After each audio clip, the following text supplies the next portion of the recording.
Inflation is a lot worse than people think. It is not transitory. And trust me, the little people like my parents and Lowry's parents, they're going to suffer because it's inflation is a regressive tax. Thank God for Joe Manchin, by the way.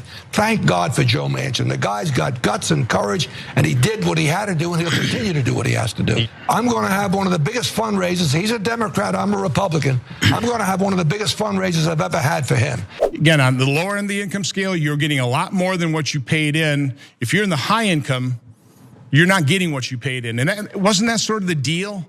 This was not a general welfare system. This wasn't, this was really designed, we're gonna make you save for your retirement and then you're gonna get back what you paid in. Now, during the Protecting Social Security for All hearing, not only did Johnson essentially insinuate that his own constituents are dumb for not understanding Social Security, he seemed to attack the program overall. And I want to show you what he had to say in this next clip.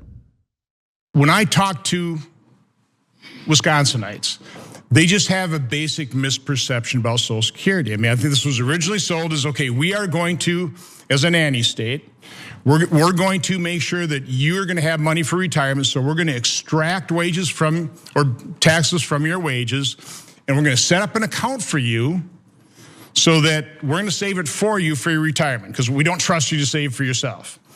So most people think, well, that's my money. And in fact, a part of it is. But as Senator Grassley was talking about, if you're in the low income group, you're getting a lot more in return than you ever invested in. Senator Johnson, I would love nothing more than for you to just get out of the halls of Congress and, for God's sake, please go do a national tour touting how much Republicans want to decimate Social Security. Want to know why? Why don't we go to his state of Wisconsin and see how ordinary Americans, not tremendously wealthy Americans like Senator Johnson, how they feel about Social Security.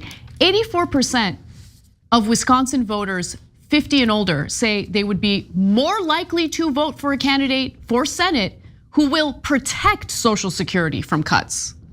So look, this argument that he's making is meant to essentially set the tone for cutting Social Security, for potentially privatizing Social Security, maybe even increasing the retirement age before an individual can collect Social Security. These are the various ways in which the Republican Party has fought historically and continues to fight today to essentially dismantle a program that is incredibly popular and again serves as a lifeline for tens of millions of Americans as we speak. So do you remember that moment when Joe Biden said they were going to cut Social Security and Medicare, or the Republicans were planning to do that, and the Republicans booed? They're like, boo, no way, that's not true. Well, you just saw it. Ron Johnson said that's exactly what we should do. He's like, oh, there's a misconception about how Social Security is good. It's not. It's a nanny state program, and they take money from your check, and then instead of giving it to me and my donors, they give it back to you with even more money on top. Wait, what? Yeah, thank you for admitting it. So now he says, oh, the poor, the rich are so poor, they give so much more than everyone else, do they? Let's look at graphic 3. Graphic 3 shows you the percentage of your income that people put into Social Security. So the bottom 20%, they put in a little bit less, 8.4% than the average. The middle class pays up to 10.4%. They pay the biggest chunk, right? By the time you get to the richest 1%, they're paying about 3.1%. Yeah. A much, much smaller percentage of their income than the poorest 20%. And let's explain why. I mean, we've explained this on the show before, but it's really important for people to know, right? For wealthy people, they don't pay Social Security taxes on the entirety of their income. There is a cap.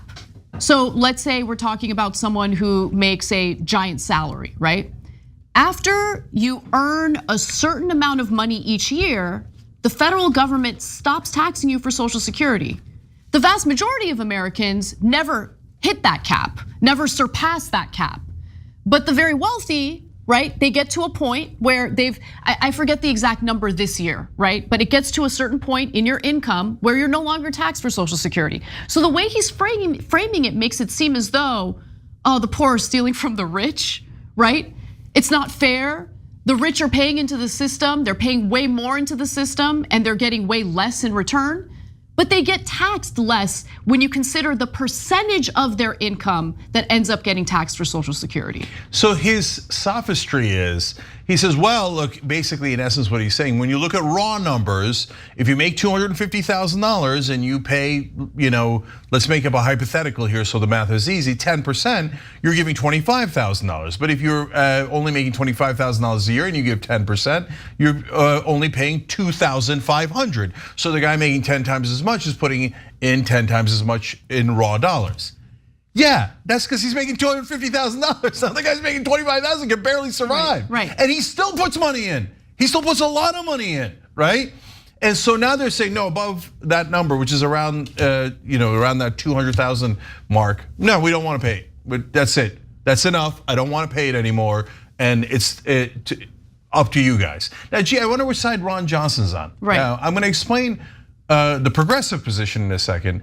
But to give you a sense of why Ron Johnson might think what he does, let's look at graphic 4. Let's see how much, which camp Ron Johnson is in.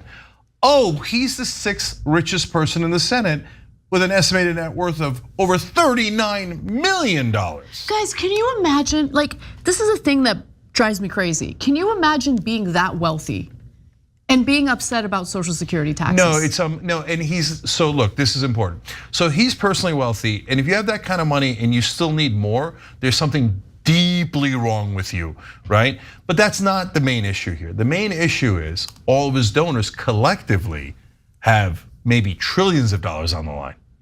And so they're all telling him, you better make sure that they don't touch our money, okay? Crush the poor and especially crush the middle class.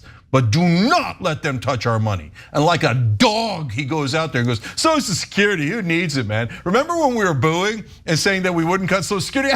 We were lying. As always, we're Republicans. All we ever do is lie, lie, lie. And by the way, the leader of the Republicans in the House, Kevin McCarthy, the one who just swore up and down that they weren't gonna cut Social Security and Medicare, now he's saying, look, man, painful cuts have to be on the table. So we're gonna have to put those cuts. We told you. Giant, enormous liars.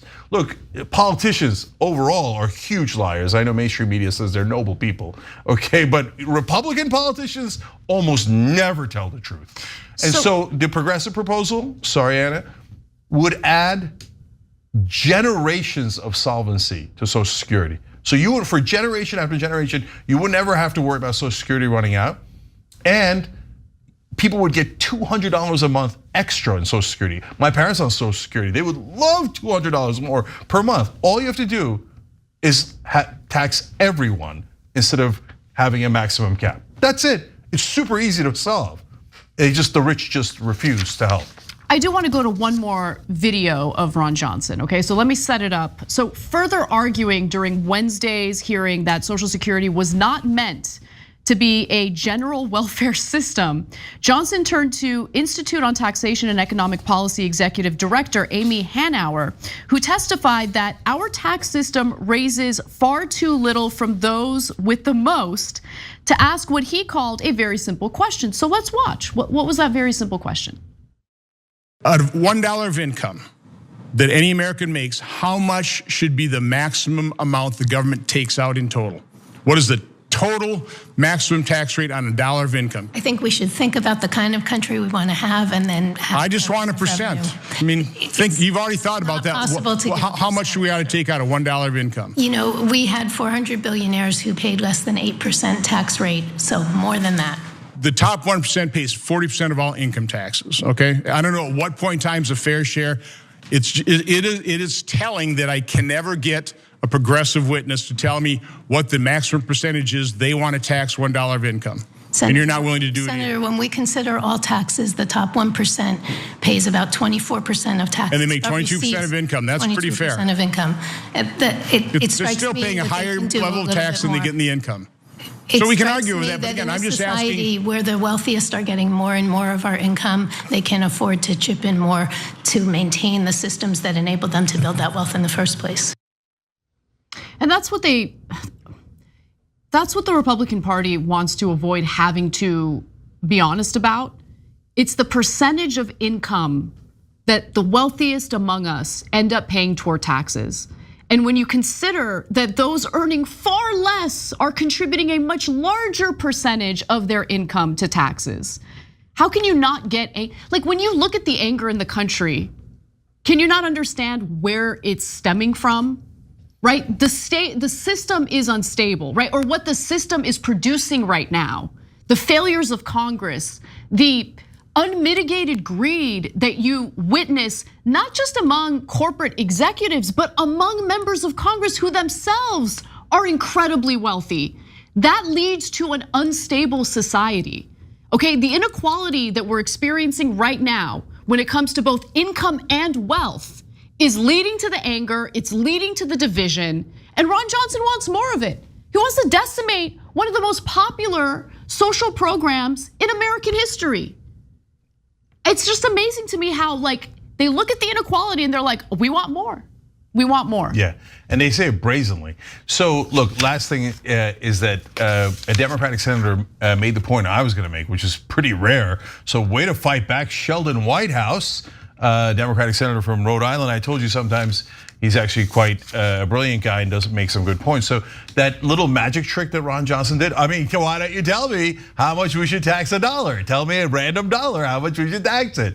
So Whitehouse responded, it would make a very big difference to me in how much we should be taxed on a dollar of income, whether it was the first dollar of income of an individual or their billionth dollar of income. Exactly, it's a magic trick. When I made $24,000 a year, every dollar you taxed me, like literally took food off my table, right? When I was a cable news anchor, it didn't matter at all. I'm being honest with you.